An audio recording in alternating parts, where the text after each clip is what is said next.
colleagues, we apologize for the delay. Currently, we will discuss position of the Ministry of Foreign Affairs and on the new wave of Russian propaganda, and we have Anton, Gerashenko, advisor to the Minister of the Interior of Ukraine. I'm happy to welcome journalists here, and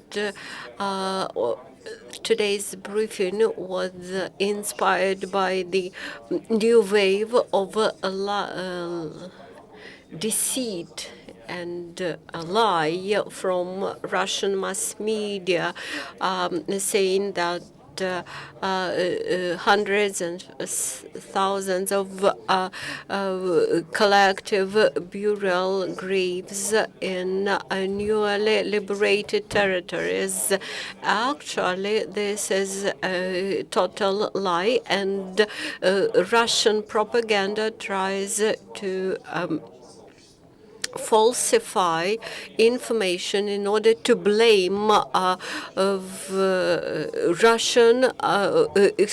Ukrainian servicemen in mass murders, in massacre of both military and civic population, and thus, a few days ago, there was so-called information that Ukrainian servicemen raped, tortured, and then killed civil population in the occupied areas. Actually, this is a total lie.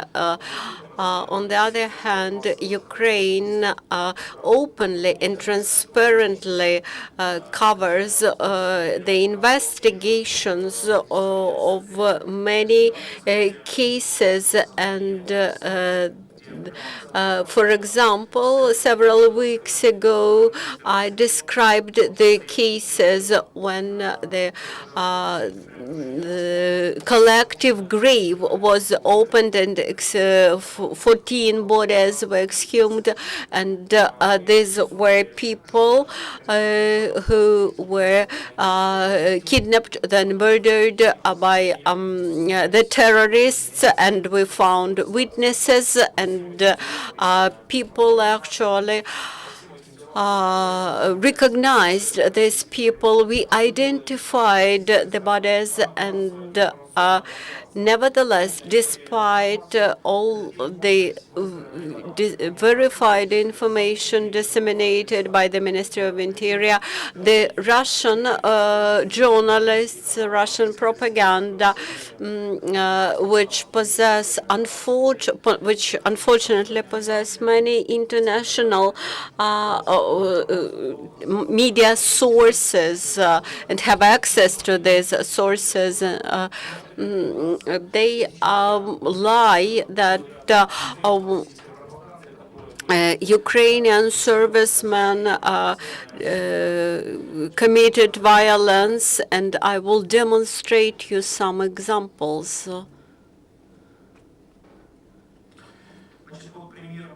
This is an example when RIA Novosti, Russian agency, released information about Syrian conflict.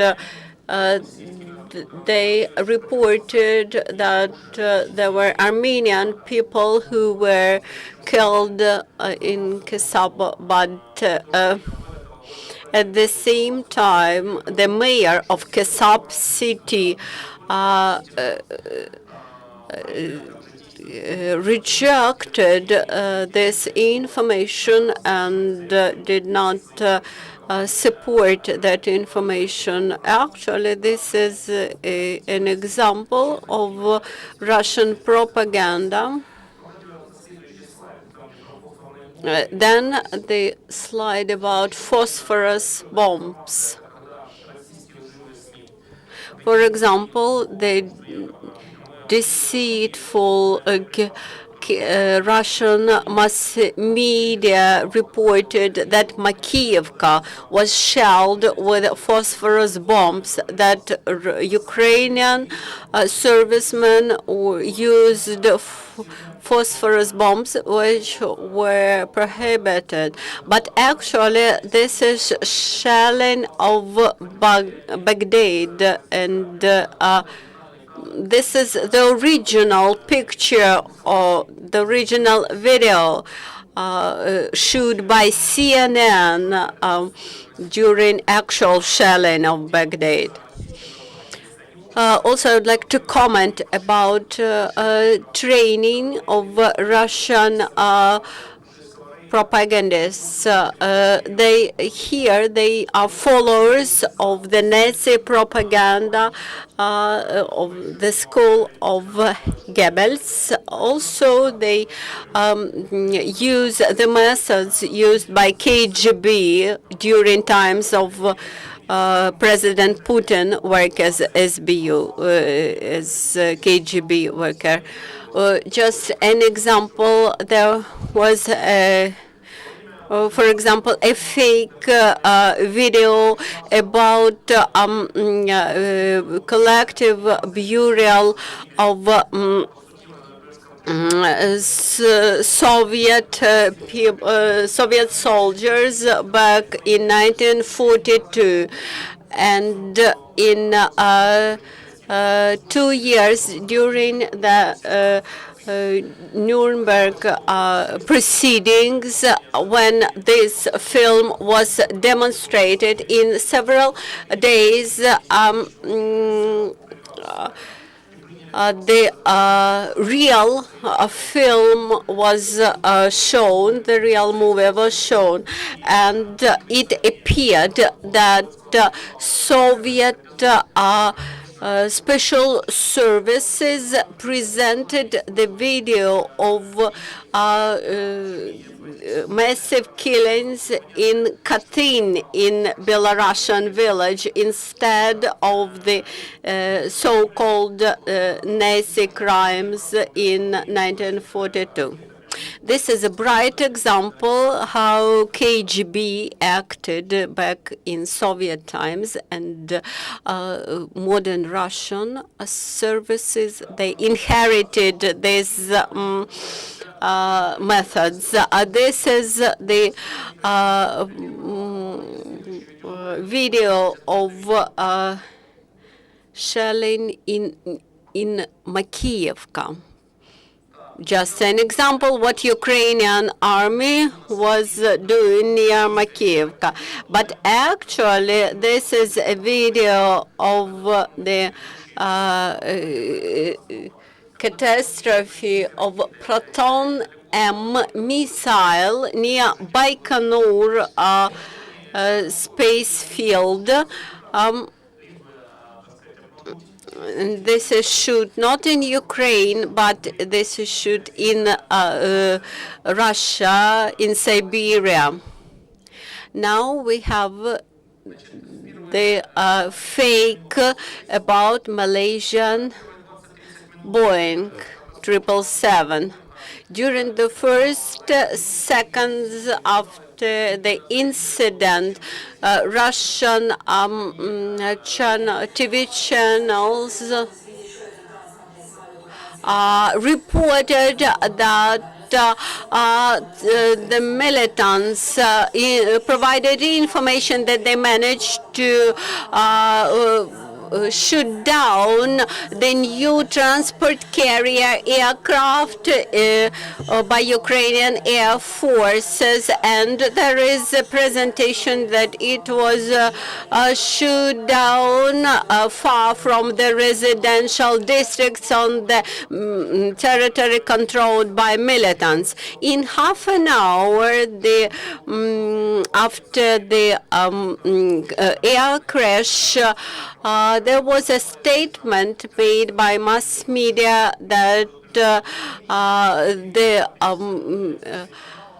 load carrier aircraft was shot down, but in some an hour the information came that it was a passenger aircraft, and this information about the successes of militants was immediately removed from all the internet sources.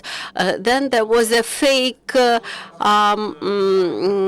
picture of a small boy who was terribly wounded in Slaviansk, and of course all people who saw this, they immediately felt ready to come to Ukraine and protect Ukraine. While this very picture was made in Aleppo city in Syria, where really this boy was terribly wounded, but this was done in Aleppo, not in Ukraine.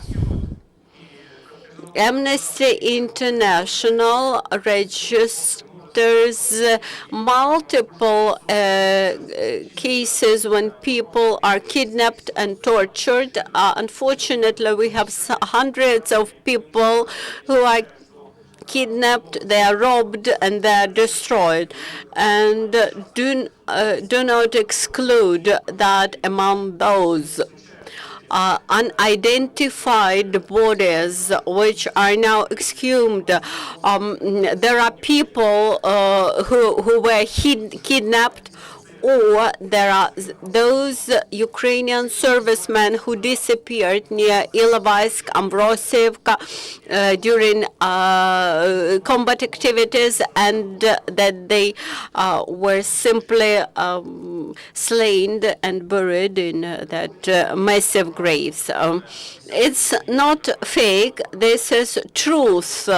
This is the torture chambers in Gorlovka. This is a famous picture when pro-Ukrainian activist was tied up to the pile, and it was beaten and micked. This is the picture of that 3-year boy who was tortured and killed in Slaviansk. With this fact is true. This small boy really was tortured with a basket of sweets, and this is fruit jam, which is upon this small boy. The boy simply sleeps after having eaten a glass of jam, and this shows that Russian propaganda continues to lie, and they even overcame the huge examples of Nazi and Soviet propaganda. But we believe that sooner or later they will be brought to the responsibility for this lie and deceit. STB TV channel, what do you think personally on the account of that collective burials, collective graves? I know, and I am absolutely convinced that Ukrainian army do not shoot civil servants, civil population. They do not kill people just to kill them. We believe that massive graves are the burial places of the military resistance or Ukrainian servicemen who were wounded, who were killed, who were terribly damaged during shelling of the territories during summertime. They were simply buried in collective graves. Also, you might recollect that Russian journalist Stenin was kidnapped by Ukrainian party, but in a month ago,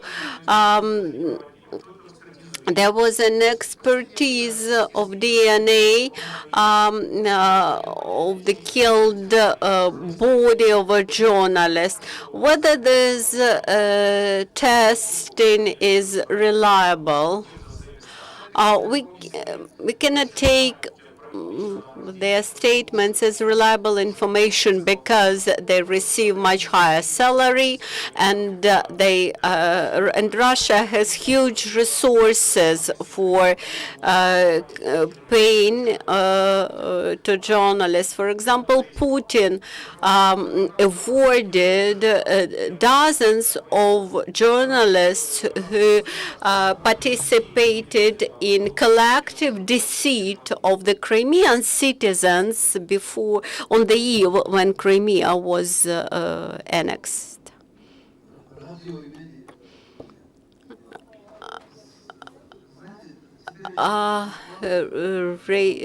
Georgian radio. Ukrainian situation reminds me a situation when Russian invaders invaded part of Georgia, and they occupied Sukhumi. At that time, President Shevardnadze started negotiations with Yeltsin, and Shevardnadze withdrew heavy weapons and heavy machinery from Sukhumi. This was immediately used by the Russian forces, which entered Sukhumi just after this withdrawal. So now my question, if Poroshenko withdraws heavy machinery from the occupied territories, what will happen?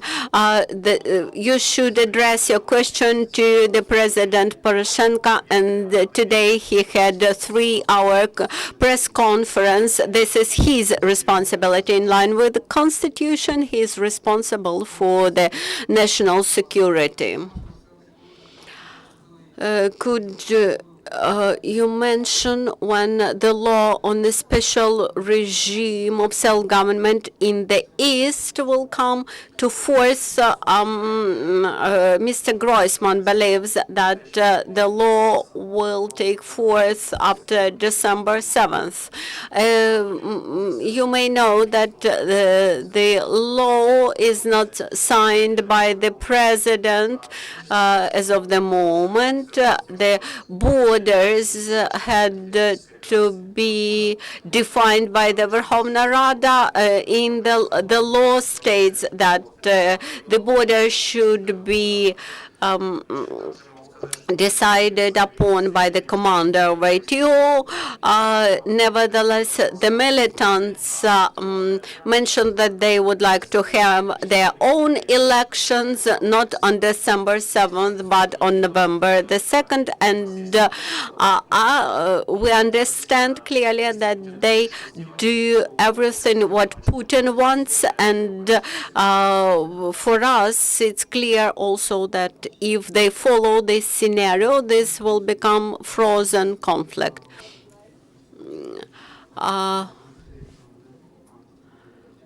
Could you describe, develop more on the auto manufacturers of cars and automobiles from whom the Ministry of the Interior purchases cars. We cooperate with CRAS, from which we purchase cars for the National Guards, the special services. As of the moment, we do not purchase any automobiles, cars from Russian Federation. Unfortunately, we had to purchase that 39 cars from Russian Federation back in late spring and early summer because we terribly lacked the transportation vehicles, and CRAS at manufacturing plant at that moment was not operating in full scale. Also, there are some good modifications like Jaguar. It is extremely expensive. It costs 270,000, and in order to transport 1,000 servicemen, you need to spend $27 million.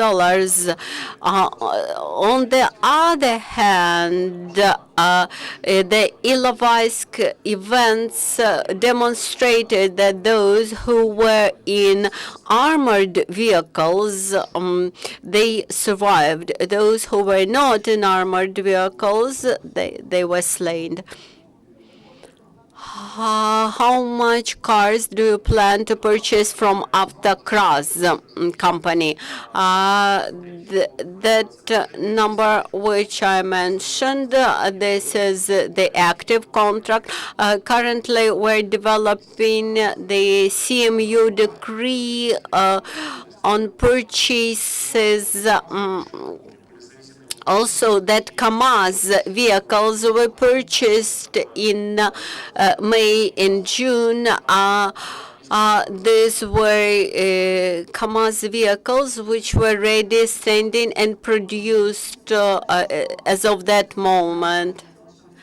Currently, we observe that Russians do not limit themselves with the Russian TV and radio channels. They cooperate with the international organizations, Human Rights Watch, Amnesty International, etc.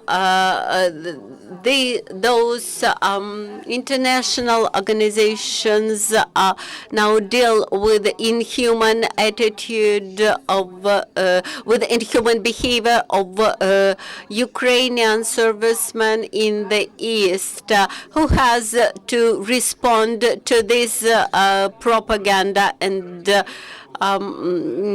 analyze what's going on. The Ministry of the Interior tries to respond to all the claims of that nature, and today's press conference is an example of such response. If you take the comments which should be provided internationally, then I believe they should be within the competence of our ambassadors. In case of any such propaganda, they should immediately provide explanations and arrange publications devoted to discussion of these matters. Do we have any problems with the volunteer battalions in Ukraine, whether they allow themselves to violate human rights of people in the East? In the combat conditions where people under stress conditions, sometimes it may happen that people can act in a non-peaceful way, but no cases of murders, massive shooting, slain. This is absolutely impossible. The first brutal fact of genocide was registered at the checkpoint when two civil guys came to the checkpoint of terrorists, and they were simply killed. And this brings us to the idea that actually this someday we will find ourselves like in Rwanda. My question is about the Russian journalists who feel rather comfortable working in Ukrainian territory without any accreditation. They simply come as private persons here, and they work quite comfortably here. While when I visited Russia as a journalist, I was arrested and put to the detention precinct. We cannot be responsible for the conditions for the journalists in the hostage area, but we try to keep under control, under supervision, those Russian journalists who tend to be aggressive, who openly propagate separatist views, or who openly distort information about situation in Ukraine. Please inform us if you know such facts. Recently, there was a rally near the headquarters of Ukrainian army, and there were Russian journalists shooting there. The Russian journalists are not prevented from coming to Ukraine. The same is true for Ukrainian journalists working in Russia. For example, some period ago, we were able, our journalists were able to go to Sevastopol. Also, there is a responsibility of the National Security and Defense Council to keep under supervision all the journalists. We are not in the situation of the military status. We are in the ordinary civic situation, so to say. That's why journalists can come freely without visas and make their stories. For example, we have Sergei Babkin, Russian journalist, who provides rather objective information on the events in Ukraine. There are many other Russian journalists who provide biased information on what's going in Ukraine. Of course, we need the Ministry of Propaganda in Ukraine to observe the trends in the media sphere. Also, I would like to ask a question. Let's assume that it's a situation like it was during the rally near the headquarters. We know this Russian girl, that Russian journalist who provokes people how to behave when we deal with the cases like this. For it depends on her citizenship. If she is citizen of Ukraine, then she should be violating of any Ukrainian law. For example, in order to charge her for Article 110 separatist actions or separatist manifestations, you should you may involve Ukrainian services. Also, you cannot punish Russian journalists, Russian citizens for separatist statements. You may simply exile such journalists, and that's it. If a journalist comes to the headquarters and comments that Ukrainian mothers came to the military agency to request for rotation and withdrawal of their sons from the ATO zone, but it's not a crime. Sergei Malarchuk, Ukraine Crisis Media Center. Recently, we received plenty of news that different actions are carried out against Ukrainians in the Russian Federation. Have you got any information about it, and how can we help Ukrainian citizens, help to Ukrainians within the borders of the Russian Federation? Is the responsibility of the Russian Federation. People offended by the Russian Federation shall address the embassy. On the other side, we shall clearly understand that we are living under conditions of war with the Russian Federation. That is the information war, who is telling the Russian citizens that we are killing small children. Of course, this results in hatred to everything that is Ukrainian. If someone has clothes which is yellow and blue, so the person is subject to hatred. But we see that Putin is creating fascism in Ukraine, that is hatred of one part of the society to representatives of another country. So when we make two nations enemies, that is fascism. The same was in Nazis Germany, when they were made to hate Jewish people. We have no other questions. We are grateful for coming here to us. This is the end of the working day so far. Thank you.